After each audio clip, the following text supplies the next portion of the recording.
Bien, muy buenas noches, amados. Es un gozo estar aquí. Hace 15 años estuve, pero en el otro local. Y cuando el pastor me buscó, y yo le dije hace 15 años, y yo dije, después yo oí o leí en un lugar que cuando uno predica por cada herejía que uno predica, lo castigan un año. Debe ser que prediqué 15 herejías porque... Gracias, Pastor Daniel. Gracias, Pastora Mayra. Quiero presentarles a mi esposita, Alba.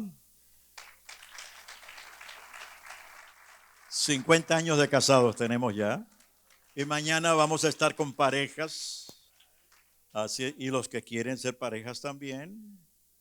Porque vamos a tocar un tema importantísimo. El triángulo del amor profundo. ¿Sabía usted que no todos los matrimonios llegan al amor profundo? Si quiere saber, véngase. Muy bien.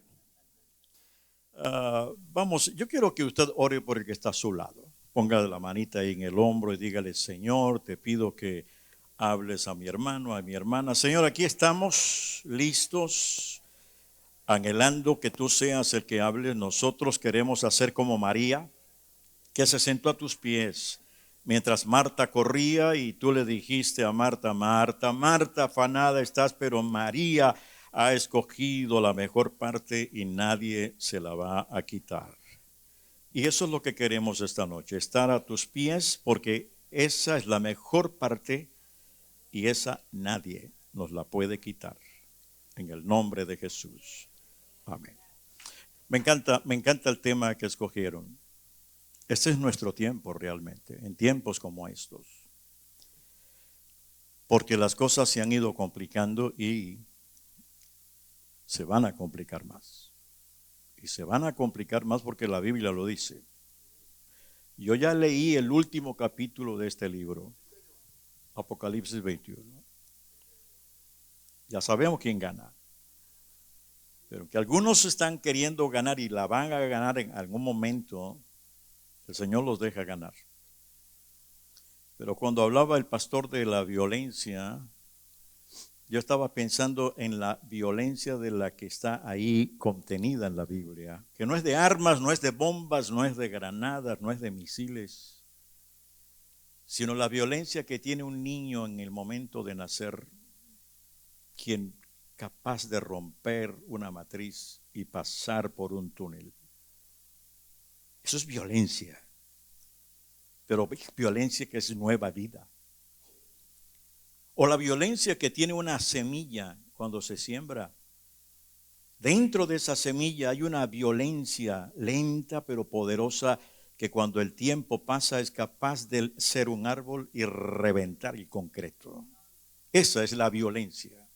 Era la violencia de la iglesia primitiva, que parecían pequeños, que no podían, pero se enfrentaron a un imperio poderoso y lo hicieron temblar. Y aunque los quisieron matar, más se multiplicaban.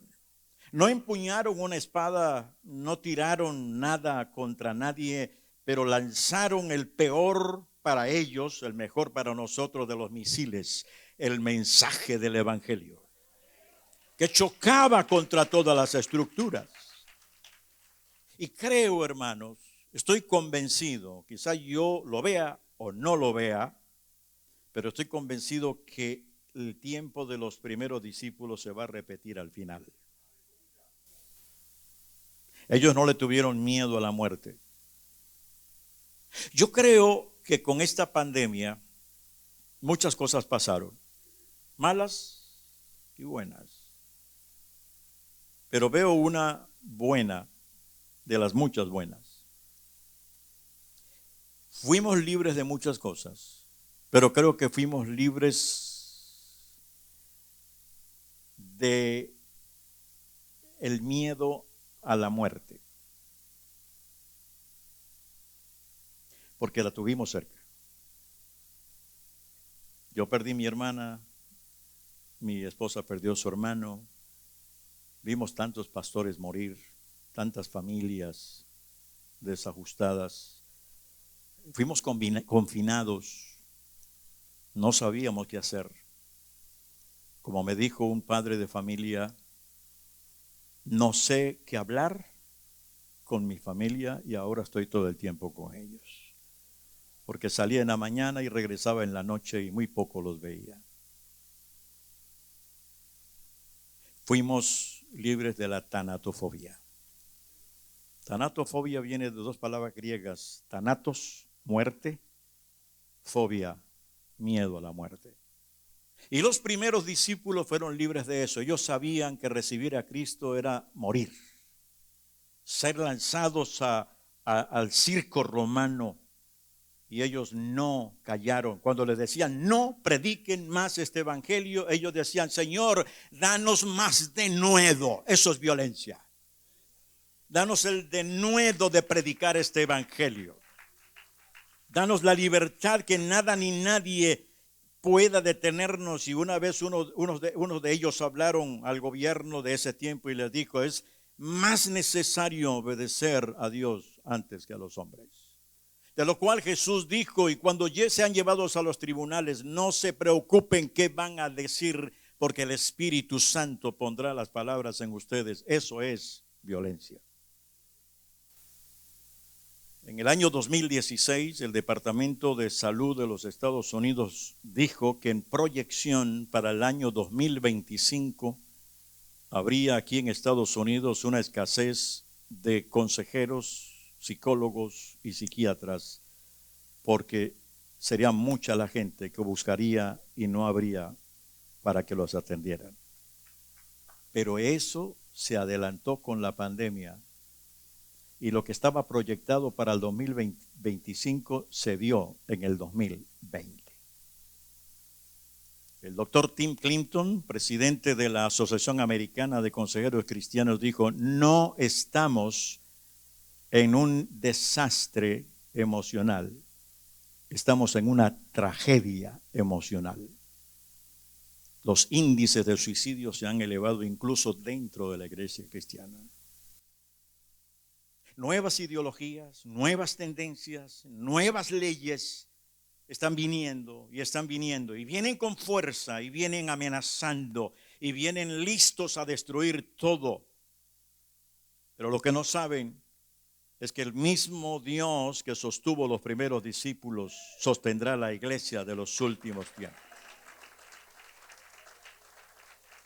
Estamos en un mundo donde cualquier cosa puede suceder. Estamos atacados por todos lados en nuestra vida y seremos atacados por todos lados en nuestra vida. Cómo manejamos las crisis de la vida determina el rumbo de nuestra existencia. Pero qué bueno es saber que la Biblia es el manual para el manejo de crisis. Eugenio Trías, en 1942, que nació en 1942, filósofo español, dijo, en esta vida hay que morir varias veces para después renacer. Y las crisis, aunque atemorizan, nos sirven para cancelar una época e inaugurar otra. Usted y yo estamos en el momento de inaugurar otra época en tiempos como estos. ¿Lo quiere abrazar? La Biblia es el manual por excelencia donde encontramos pautas. Esta noche aquí yo quiero hablar sobre el tema los 5 poderes de la crisis.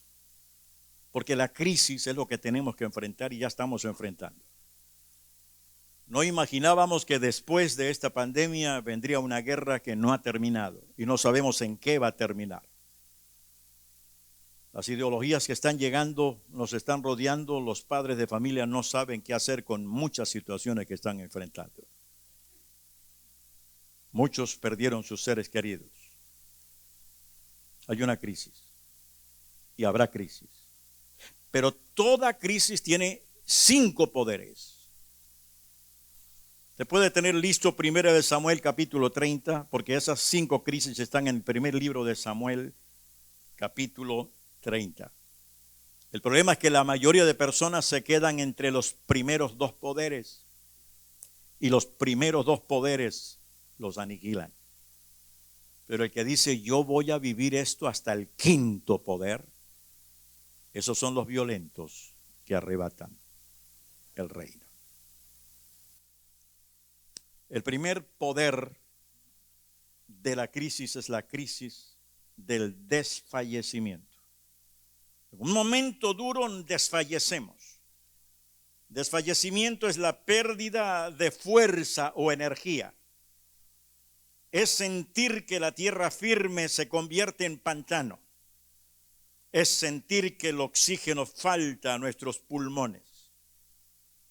Cuando David y sus hombres llegaron al tercer día a Siclag, voy a leer verso 1 al 4 del capítulo 30.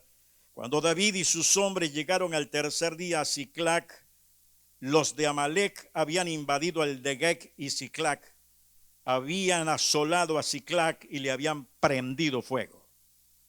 Se habían llevado cautivas a las mujeres y a todos los que estaban allí, del menor hasta el mayor, pero a nadie habían dado muerte, sino que se los llevaron y siguieron su camino.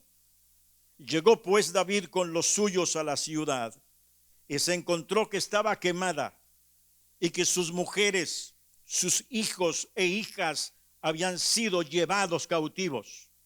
Note lo que dice ahora, primer poder de la crisis sobre David. Entonces David y la gente que lo acompañaba lloraron a voz en cuello hasta que les faltaron las fuerzas para llorar.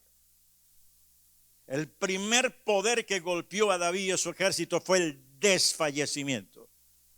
Es cuando uno no sabe qué hacer ni cómo responder. El mayor desfallecimiento de nuestra vida es cuando vemos a nuestros amados, nuestros amigos, nuestros cercanos afectados y no sabemos qué hacer.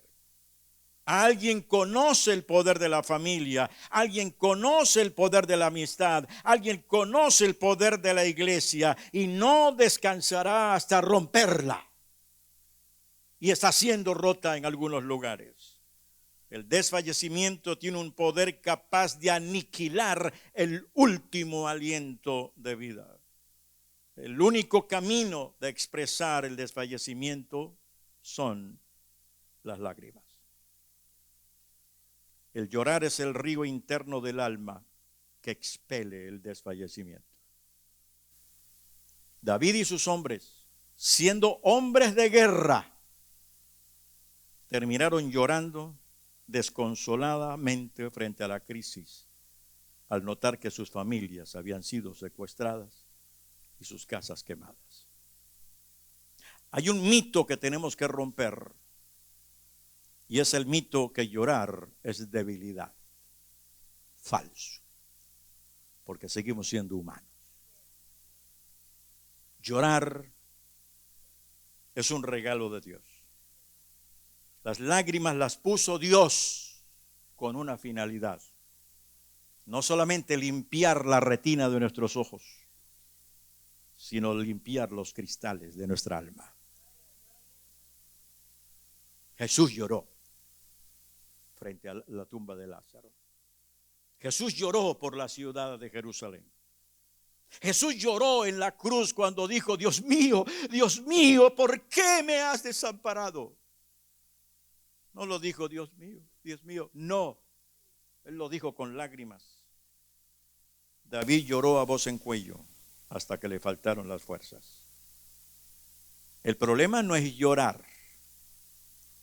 El problema es no llorar o ahogarme en las lágrimas. Y no fuimos llamados para no llorar, pero tampoco para ahogarnos en las lágrimas.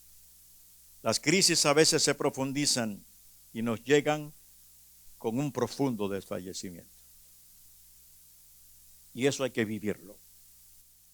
Porque si no se vive y se niega, perdemos los otros poderes. Porque los otros poderes vienen después, pero el primero es el desfallecimiento. Y es bueno llorar. Desde niño me dijeron: los hombres no lloran. Aprendí a llorar después de hombre. Y qué rico se llora siendo hombre. Viene el segundo poder, es el poder de la angustia. Primero, desfallecimiento.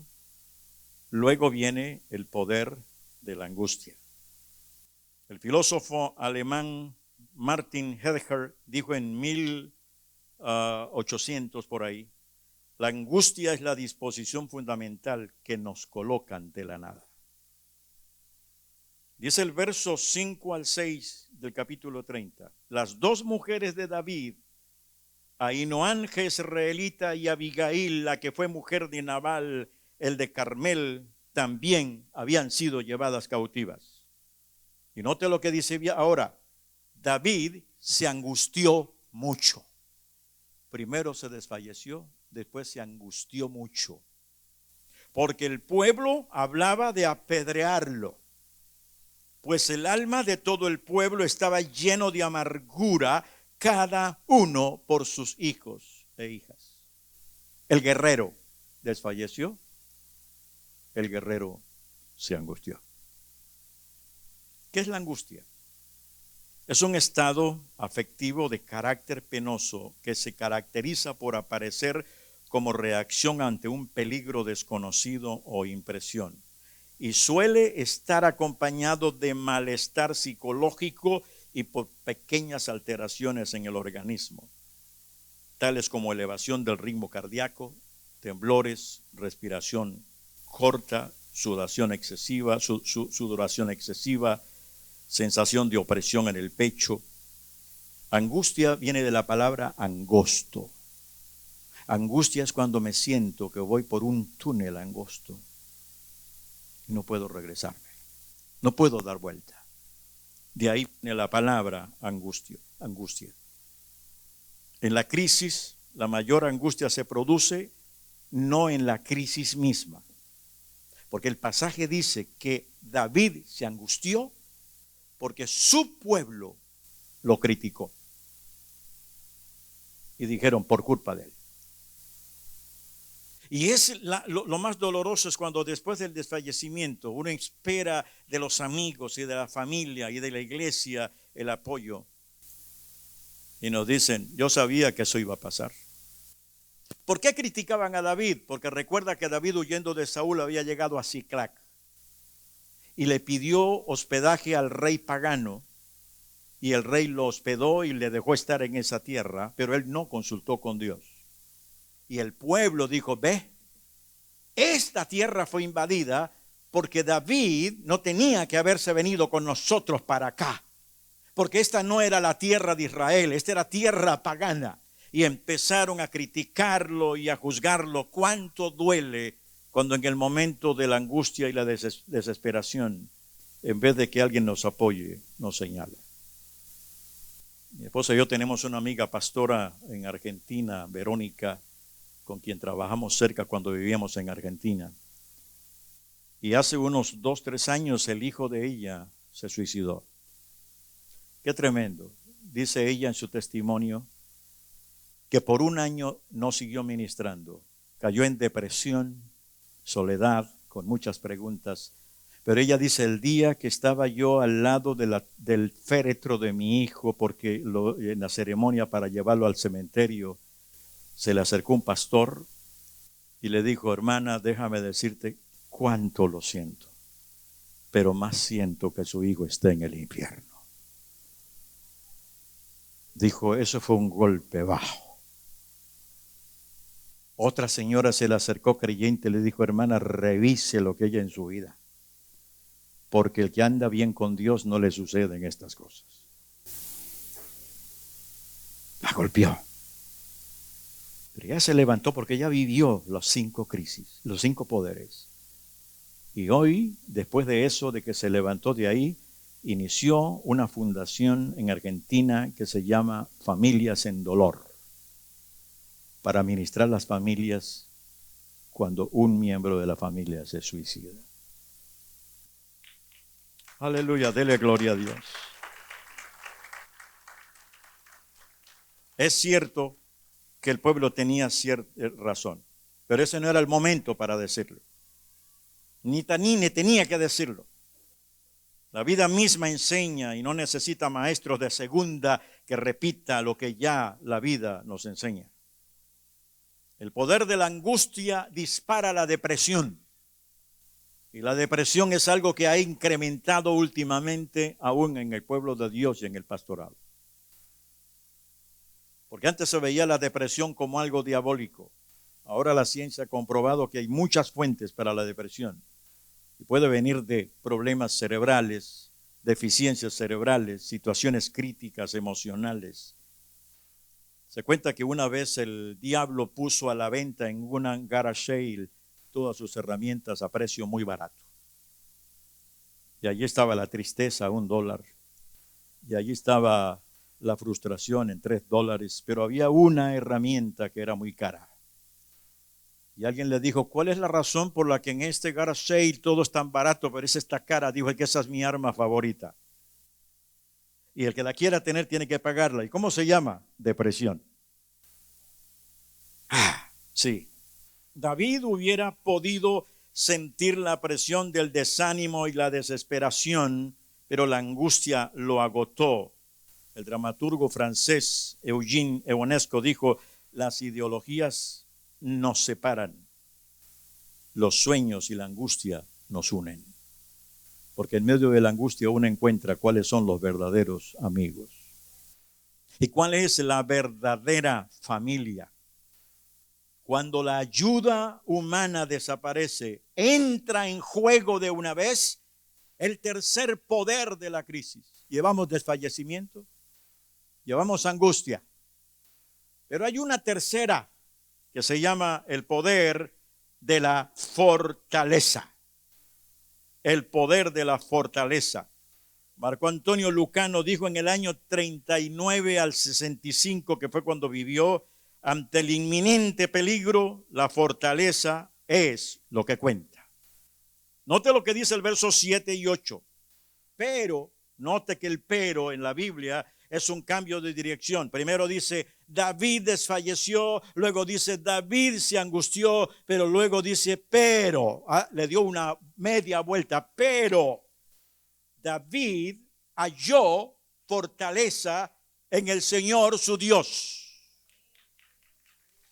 Y dijo al sacerdote Abiatar, hijo de Ahimelech, te ruego que me acerques el efod. Abiatar acercó el efod a David, y David consultó al Señor diciendo, perseguiré a esta banda de salteadores, los podré alcanzar. Y él le dijo, síguelos, porque ciertamente los alcanzarás y de cierto librarás a los cautivos. La verdadera fortaleza del alma, amados, y el Espíritu de Dios viene para darnos esa fortaleza, es que cuando todo lo demás se nos cae, alguien nos dice, no temáis, yo he vencido al mundo. Oh, aleluya. El emperador Julio César, entre los años 100 antes de Cristo al 44, dijo, nada es tan difícil que no pueda conseguir la fortaleza. Ahora, ¿cómo consiguió David la fortaleza? Llamó al sacerdote y le dijo, tráeme el efod. ¿Qué era el efod? El efod era parte de la vestidura sacerdotal. Era como una especie de chaleco que el sacerdote se ponía cuando tenían que tomarse decisiones. Y ese chaleco tenía dos piedras preciosas que se llamaban el Urín y el Tumín. Urín y Tumín. Cuando el sacerdote entraba, no se sabe cómo era que se hacía, pero cuando entraba al lugar santísimo para consultar con Dios, una piedra significaba sí y la otra significaba no. Así que cuando el sacerdote decía, Señor, ¿quieres que haga esto? Si la respuesta de Dios era sí, se encendía una de las dos piedras que significaba sí, y si se encendía la otra era no. Y él entró con el efod y preguntó, Señor, ¿quieres que persiga a esta banda de salteadores? ¡Pling! Prendió la piedra del sí. Quizá usted dice, ay, cómo yo quisiera tener ese chaleco. Uy, quisiera ponérmelo para entrar al cuarto y dice, Señor, ¿es tu voluntad que mi hija se case con Pedro o no? ¡Pling! ¡Plum! Señor, ¿abro este negocio, sí o no? ¿Sigo en la iglesia o no? Pues déjeme decirte que tú y yo tenemos dos cosas mejores que el Urim y el Tumim. Mejores. ¿Cuáles son? Una es la palabra de Dios y la otra es el Espíritu Santo. Y cuando el Espíritu Santo dice sí, la palabra de Dios dice sí y lo confirma.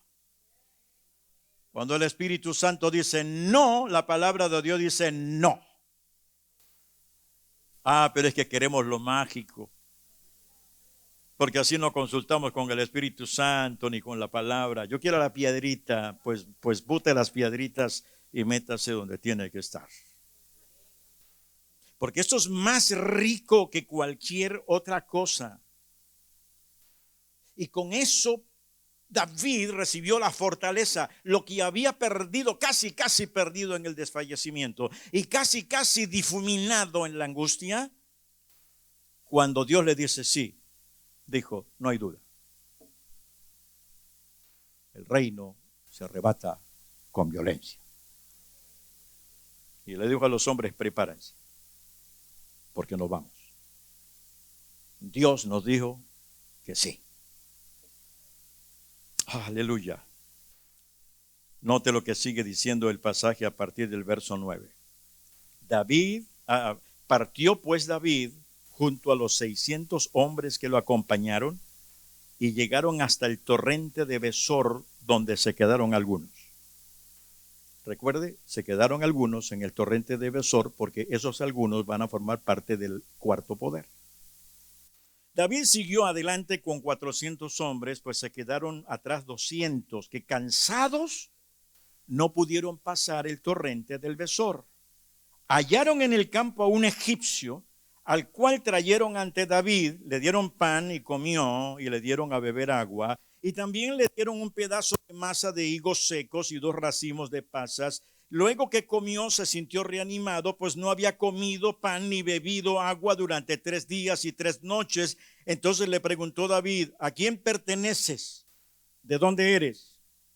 El joven egipcio respondió, soy siervo de una amalecita, y mi amo me abandonó hace 3 días porque estaba enfermo. Hicimos una incursión a la parte del Negev que pertenece a los hereteos, al de Judá, al Negev de Caleb, y también incendiamos a Siclac. Note los elementos que Dios usa. Usando a uno de los que fue soldado, de los que quemaron la ciudad y se llevaron la familia del rey y de los demás. ¿Me llevarás, le dijo David, a donde está esa tropa? Le preguntó David. Júrame por Dios que no me matarás ni me entregarás en manos de mi amo y te llevaré donde está esa gente, dijo él. Lo llevó pues y los encontraron desparramados por toda aquella tierra, comiendo, bebiendo, haciendo fiesta por todo aquel gran botín que habían tomado de la tierra de los filisteos y de la tierra de Judá. Y David los batió desde aquella mañana hasta la tarde al día siguiente. Ninguno de ellos escapó, salvo 400 jóvenes que montaron sobre los camellos y huyeron. Rescató David todo lo que los amalecitas habían tomado y libró a sí mismo a sus 2 mujeres. No les faltó nadie, ni chico ni grande, así de hijos como de hijas, ni nada del robo. De todas las cosas que les habían tomado, todo lo recuperó David. Tomó también David todas las ovejas y el ganado mayor. Los que iban delante conduciendo aquel tropel decían, todo este es el botín de David. La fortaleza. No tengas miedo de desfallecerte, no tengas miedo de vivir angustia, pero no se te olvide que después de vivirlo hay una palabra viva y hay un espíritu que se mueve, que te va a fortalecer y te va a decir, yo te daré la victoria.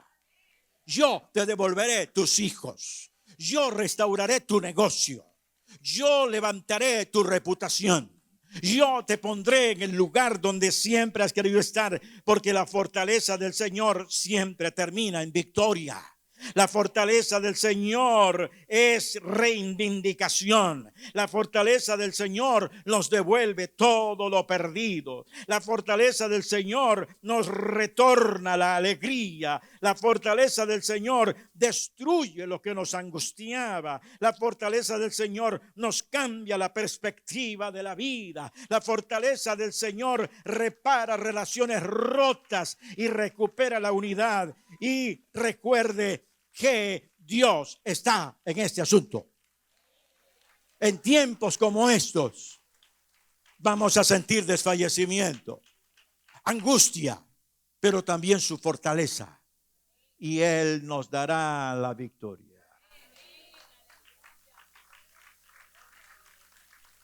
Llegamos a la último poder. Y ahí muchos se quedan también. El poder de la unidad. Mira lo que dice el pasaje a partir del verso 21. Cuando ya terminaron, llegó David a donde estaban los 200 hombres que, muy cansados para seguirlo, se habían quedado en el torrente del Besor. Y ellos salieron a recibir a David y al pueblo que con él estaba. Y cuando David llegó, saludó a la gente en paz. Pero todos los malos y perversos que había entre los que iban con David, curioso, ¿no? Habían malos y perversos. Donde quiera los hay. No te puedes deshacer de ellos. Se pusieron a decir, puesto que no han ido con nosotros, no les daremos del botín que hemos recuperado. Que cada uno tome a su mujer y a sus hijos y se vaya. Pero David dijo, no hagáis eso, hermanos míos. Con lo que nos ha dado Jehová, nos ha guardado y ha entregado en nuestras manos a los salteadores que nos atacaron. ¿Quién os dará razón en este caso? Porque conforme a la parte del que desciende a la batalla, así será la parte del que se quedó con el bagaje. Les tocará por igual, y desde aquel día en adelante fue esto ley y norma en Israel hasta hoy. Cuando David llegó a Siclac, envió parte del botín a los ancianos de Judá, sus amigos, diciendo, aquí tenéis un presente para vosotros, que hemos tomado de los enemigos de Jehová.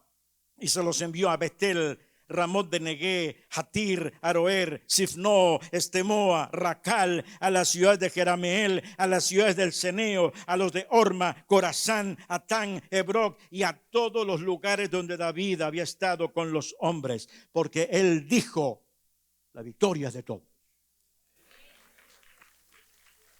Se parte el botín. Porque hay gente que quizá no puede experimentar lo que tú y yo hemos experimentado. Pero no podemos darle la espalda. Partes iguales. Y esto es importante, amado. Porque la verdad es que en medio de la crisis hay mucha gente que uno dice, ahora no comparto la bendición con ese. Como se dice en algún lugar, que chupe ahora.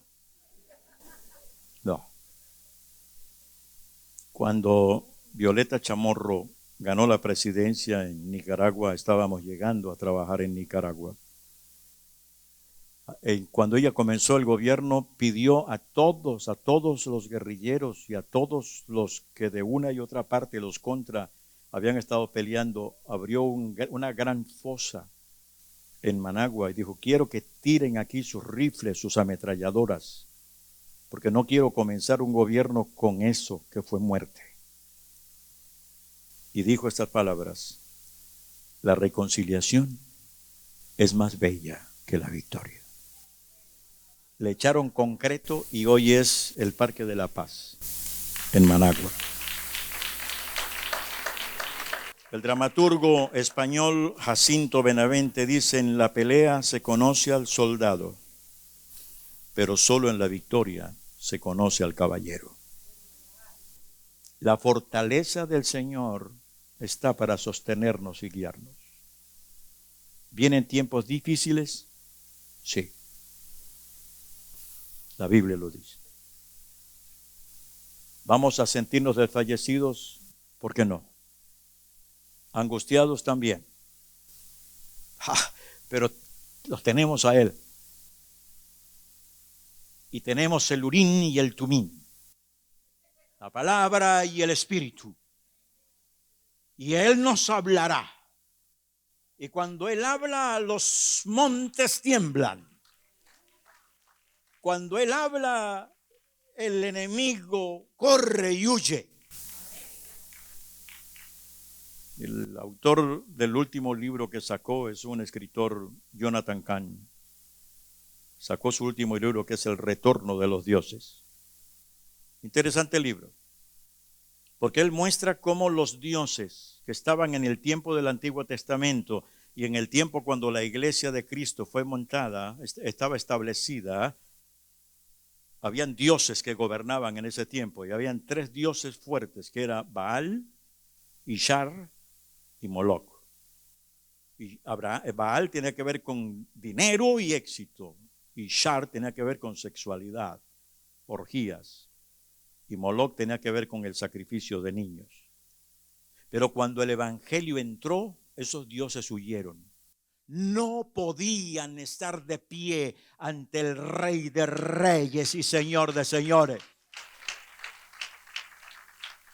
Pero él en su libro dice, pero algo pasó. Dejamos de ser violentos. Aterciopelamos el mensaje y no confrontamos el pueblo que estaba desviándose como Israel lo había hecho. Y esos dioses retornaron. Lo que está pasando ahora es el retorno de esos dioses. Baal está siendo exaltado, y Ishar otra vez, y Moloch. Pero ese no es el final de la historia. Porque el libro de Apocalipsis dice que el final de la historia es que el Señor volverá. Y se doblará ante Él toda rodilla. Y gobernará en esta tierra. Pero Él necesita un pueblo que arrebate esto con violencia. En tiempos como estos, vivamos los 5 poderes de la crisis. Inclina tu frente. Si quieres, ponte de pie. Él está aquí. No es violencia de pelea, no es violencia de armas, es violencia de oración. Es violencia de alabanza y de adoración y de una vida vivida conforme a los principios de Dios. Él nos sostendrá en el desfallecimiento, Él nos ha sostenido en la angustia. Ya hemos tenido desfallecimiento, ya hemos tenido angustia a lo largo de la vida, pero todos podemos decir, pero nos ha fortalecido y nos ha dado la victoria. Quizá nos hemos desunido como familia, quizá hemos querido desunirnos como iglesia, pero ya no más. El botín será para todos por igual. Porque un pueblo unido, nada ni nadie lo puede detener. Yo te voy a pedir en esta noche que, como una señal de este último poder, busques a alguien y lo abraces y ores por él. Antes de orar, déjate usar por el Señor. Quizá tu hermano o tu hermana está viviendo un momento de desfallecimiento, de angustia. Dile, estoy a tu lado. Dígale, quiero orar por ti. Y si esa persona quiere llorar, dile, llora en mi pecho. Porque los dos vamos al Urim y al Tumim. Permite que en esta noche el Espíritu Santo nos ministre. Permite que algo pase en todo el salón. Él se va a mover en todo el salón. No puedo invitar a nadie aquí porque no habría espacio, pero no necesitamos que vengan acá porque Él está allá. Y lo que Él va a hacer esta noche en tu vida y en la vida de tu hermano, y lo que Él va a hacer ahí en el salón, es lo mismo que Él va a hacer en tu casa, con tu familia, con tus vecinos, con tus familiares. Señor, estamos entrando en un mundo de mucha incertidumbre. Hay dudas, miedos, temores. Las noticias nos están agotando. Pero qué bueno es saber que tú tienes nuevas noticias. Eres el Señor de señores, el Rey de reyes. El que ha venido a estar con nosotros. Emmanuel, Dios con nosotros. Qué bueno que no nos has dejado. Cuando partías dijiste, yo me voy, pero les daré un consolador que estará con ustedes todos los días de la vida. Y Él lo guiará a toda verdad. Él te convencerá de pecado, de justicia y de juicio. Tu espíritu se mueve ahora en este mundo convulsionado como se movía en Génesis. Como la gallina se mueve sobre los huevos antes de que los polluelos nazcan. Y tu espíritu espera la palabra. Y cuando tu palabra llega en el momento preciso que va a llegar a través de nuestros labios, el Espíritu entrará. Cuando tú digas, sea la luz, será la luz. Las tinieblas huirán. Los que hoy creen que pueden destruir la iglesia no saben lo que les espera. Porque no es nuestra iglesia, es tu iglesia. Y tú has dicho, yo edificaré mi iglesia. Y tú has dicho, ni las puertas del infierno prevalecerán contra ella.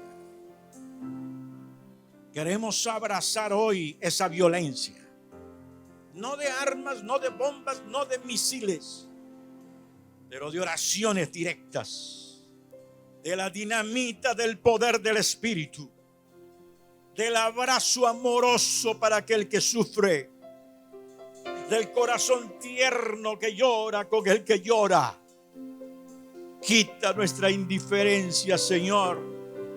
Quita nuestra religiosidad. Y lo que queremos es ser investidos con el poder de tu Espíritu.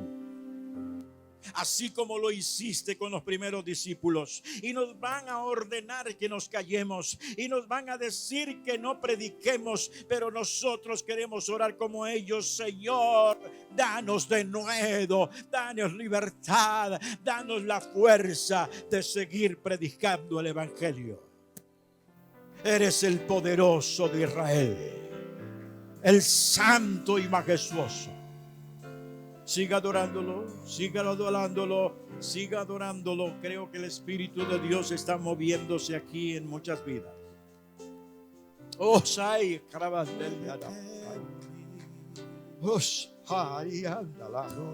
mi mente y mi corazón, llena mi vida de tu amor. Muévete en mí, Dios Espíritu, muévete en mí. Muévete en mí, muévete en mí. Toca mi mente y mi corazón, llena mi vida de tu amor. Muévete en mí, Dios Espíritu, muévete en mí. Muévete en mí, muévete en mí. Toca mi mente y mi corazón, llena mi vida de tu amor. Muévete en mí, Dios Espíritu, muévete en mí.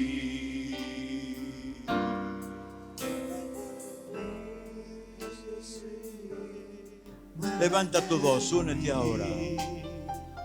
Cántalo fuerte. Toca mi mente y mi corazón, llena mi vida de tu amor. Muévete en mí, Dios Espíritu, muévete en mí.